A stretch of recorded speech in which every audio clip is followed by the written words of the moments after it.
Imagine a force rising, not with noise or chaos, but with quiet strength and unwavering purpose. A force born from centuries of struggle, resilience, and a deep-rooted spirit that refuses to be broken. This force is not just shifting economies or politics. It's awakening a new chapter in history. It's a story of a nation reclaiming its destiny, guided by faith, pride, and unshakable belief in its own power. Today, we dive deep into why this awakening unsettles the old guards and what it truly means for the future of the world. Stay with me, because this story will change everything you thought you knew. For years, the United States under Donald Trump focused its economic and political energy on countering China. The trade war, tariffs, sanctions, and repeated warnings about Chinese dominance in technology and manufacturing were all central to Trump's agenda. China was painted as the main threat to American economic supremacy, but quietly, another player was rising: India. India's economic growth has accelerated in recent years, with projections showing it becoming the third largest economy in the world by the end of the decade. Unlike China, which follows a tightly controlled communist model, India operates as a democracy with a growing free market system. Its population has already surpassed China's, and its consumer market is expanding rapidly. This makes India not only a strategic alternative to China, but also a potential rival in the same league of global economic influence.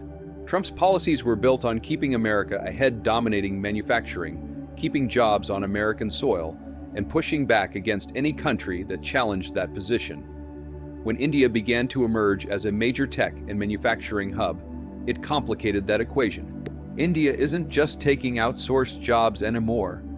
It's developing its own Silicon Valleys, its own chip industry, its own AI leadership, and that changes the narrative. The fear isn't just about economic growth, it's about influence. As India becomes more self-sufficient and assertive on the global stage, it reduces America's leverage. It's no longer a junior partner in trade deals. It's becoming a competitor, one that plays by its own rules, operates independently, and carries the weight of over 1 billion people eager to shape their own destiny. This shift creates a new layer of rivalry, one Trump didn't fully anticipate when shaping his global strategy. The United States has long held a dominant position in global technology. Silicon Valley became the heart of innovation, housing the world's most powerful companies: Google, Apple, Microsoft, and Facebook. This technological dominance gave the U.S. not just economic strength, but also political and cultural influence across the globe. However, India's rise in the tech space is beginning to challenge that position. India is no longer just a back-end service provider. It is rapidly becoming a center of innovation. Indian startups are scaling globally. Homegrown companies like Infosys, TCS, and Wipro are investing in advanced technologies, and India's digital infrastructure is expanding at an unprecedented rate. Initiatives like Digital India and Make in India have positioned the country as a serious player in areas like artificial intelligence, quantum computing, space tech, and semiconductor manufacturing. Tech giants from the U.S. are increasingly investing in India, not only to tap into its market, but also to leverage its talent. Yet, this also means they are becoming dependent on India's ecosystem. Over the past decade, Indian engineers, developers, and tech entrepreneurs have played a vital role in shaping global platforms. Now, many of them are returning to India, building companies that compete rather than support.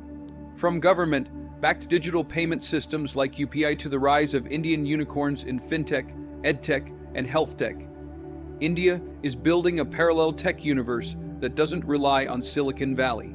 This shift is symbolic. It shows that innovation isn't limited to the West. It can grow in Bengaluru, Hyderabad, and Pune, and it's happening fast.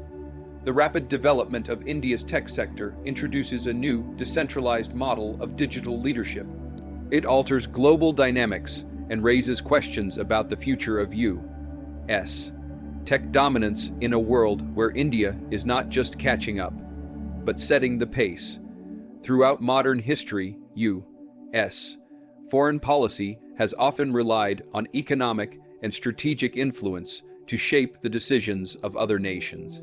This approach includes sanctions, conditional aid, trade agreements, and diplomatic pressure designed to align other countries with American interests. During Donald Trump's presidency, this tactic was especially pronounced.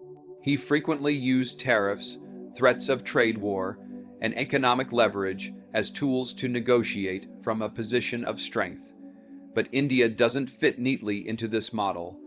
India has built a foreign policy grounded in strategic autonomy.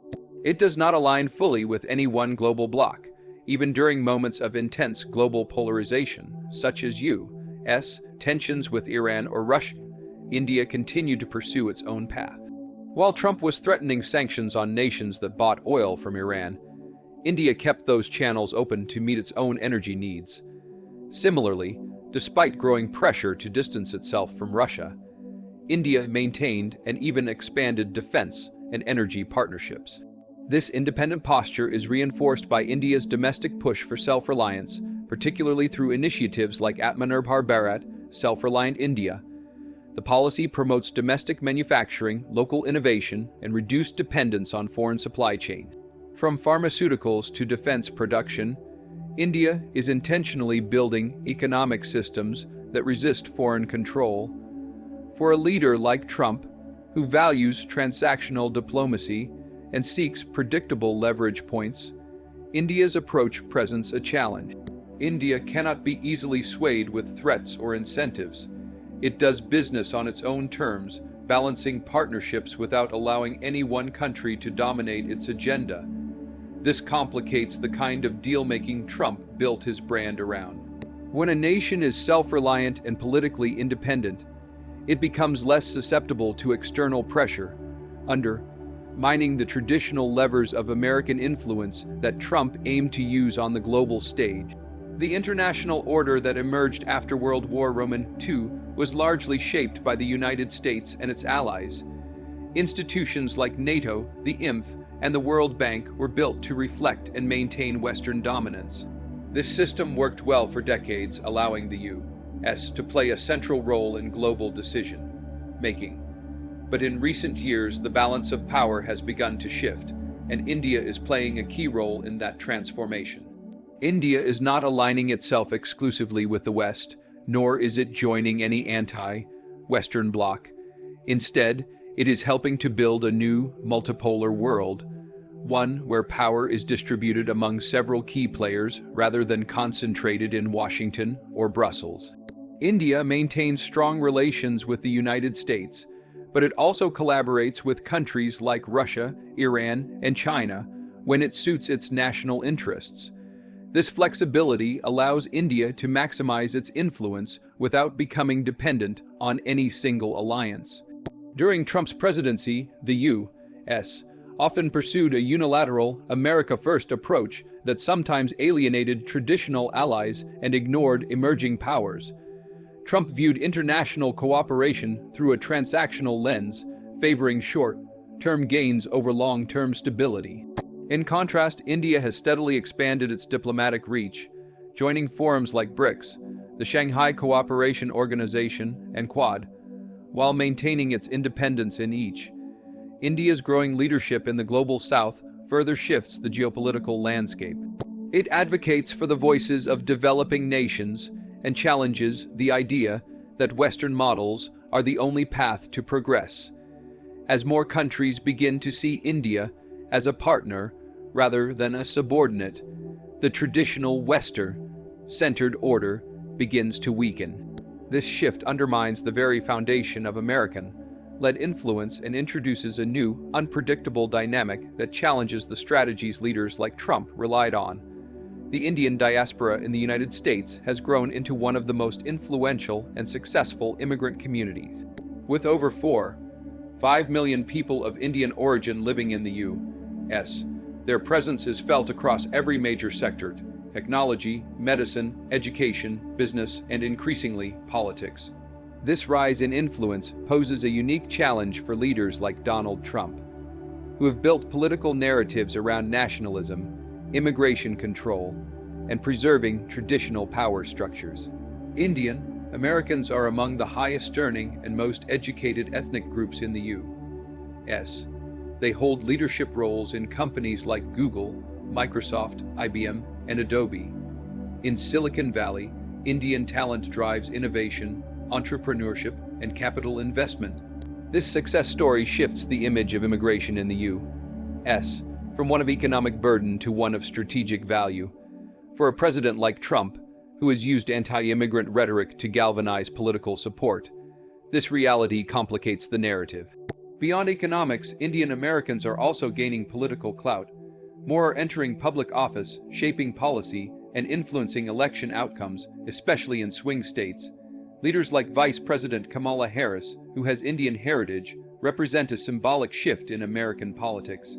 The growing voice of this community challenges older notions of who holds power and who defines the American identity. Culturally, Indian media, festivals, cuisine, and spirituality are also influencing mainstream American life.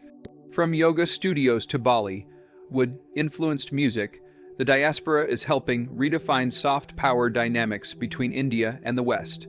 For Trump, whose world is shaped by strong borders and cultural preservation, this deep integration of Indian influence may feel like a loss of control. It signifies a demographic and ideological transformation within the U.S. itself, one that doesn't always align with traditional conservative values or the dominant-based leadership style he promotes. For decades, global financial and political systems have been anchored by U.S. dominated institutions like the International Monetary Fund, IMF, the World Bank, and the U.S. dollar as the world's reserve currency. These structures gave the United States considerable influence over the global economy, allowing it to shape rules, dictate conditions for aid and loans, and project soft power worldwide. The rise and expansion of BRICS, an alliance of Brazil, Russia, India, China, and South Africa, represents a growing challenge to that system, and India is a central force in this shift. India's involvement in BRICS goes beyond symbolic alignment. It reflects a broader strategy to reshape the global economic order. BRICS nations have pushed for de-dollarization, increased use of local currencies in trade, and the creation of alternative financial institutions like the New Development Bank, which aims to provide funding without the political strings often attached to Western institutions. This directly undermines the monopoly of the IMF and World Bank, which are often criticized by developing nations for imposing Western-centric policies. During Donald Trump's presidency, the U.S. adopted an increasingly isolationist stance, weakening its traditional alliances and reducing its influence in multilateral organizations. At the same time, India and other BRICS members began to step into the vacuum, offering an alternative vision for global cooperation, one rooted in multipolarity and mutual respect rather than conditional leadership. India's role is unique because it bridges both worlds. It maintains ties with the U.S. and Western allies through platforms like the Quad, yet remains a key driver within BRICS. This balancing act positions India as a credible advocate for reforming global institutions, challenging Western dominance from within and without. The more BRICS grows in size and relevance, the more it erodes the strategic advantage the U.S. once took for granted. India's rise on the global stage is marked by a strong sense of nationalism and self-confidence. Under the leadership of Prime Minister Narendra Modi, this nationalism has taken on a distinct and assertive form, emphasizing sovereignty, cultural pride, and economic independence. For a leader like Donald Trump, who values strength and control, India's brand of nationalism presents a unique challenge because it is both powerful and unpredictable. India's nationalism is rooted in a long history of colonial struggle and a desire to assert its identity after decades of foreign domination. This has translated into policies focused on self-reliance, indigenous development, and a firm stance on protecting national interests, even when they conflict with Western preferences. Modi's government has consistently prioritized India's strategic autonomy, refusing to be boxed into binary alliances or pressured by Western powers. Unlike traditional allies who often follow U.S. lead on international issues, India makes decisions based on its own calculations. It maintains relations with diverse countries, including those viewed as adversaries by the West, such as Russia and Iran. This independent stance limits the ability of any foreign leader, including Trump, to exert predictable influence over India. Trump, who is known for valuing loyalty and clear deals, finds India's approach challenging because it resists simple bargains or transactional politics. India's nationalism is deeply rooted and not easily swayed by economic incentives or threats. This makes India less of a predictable partner and more of a strategic player with its own agenda. India's rise as a nationalist power signals a shift in global leadership models, from those centered on Western control to those led by emerging powers confident in their identity and willing to challenge established norms. This unpredictability is both a strength for India and a source of concern for leaders who prefer clear dominance and control. India's rise is reshaping the global order in ways few anticipated. Its economic strength, technological innovation, strategic independence, and growing influence make it a formidable force, one that challenges old power dynamics and demands respect on the world stage. For leaders focused on control and dominance, this new reality is unsettling. But for the world, it signals the dawn of a more diverse, multipolar future where new voices lead with confidence and vision. Thank you for listening and staying curious. Good luck as we watch this historic transformation unfold together, because the story of India's growth is just beginning.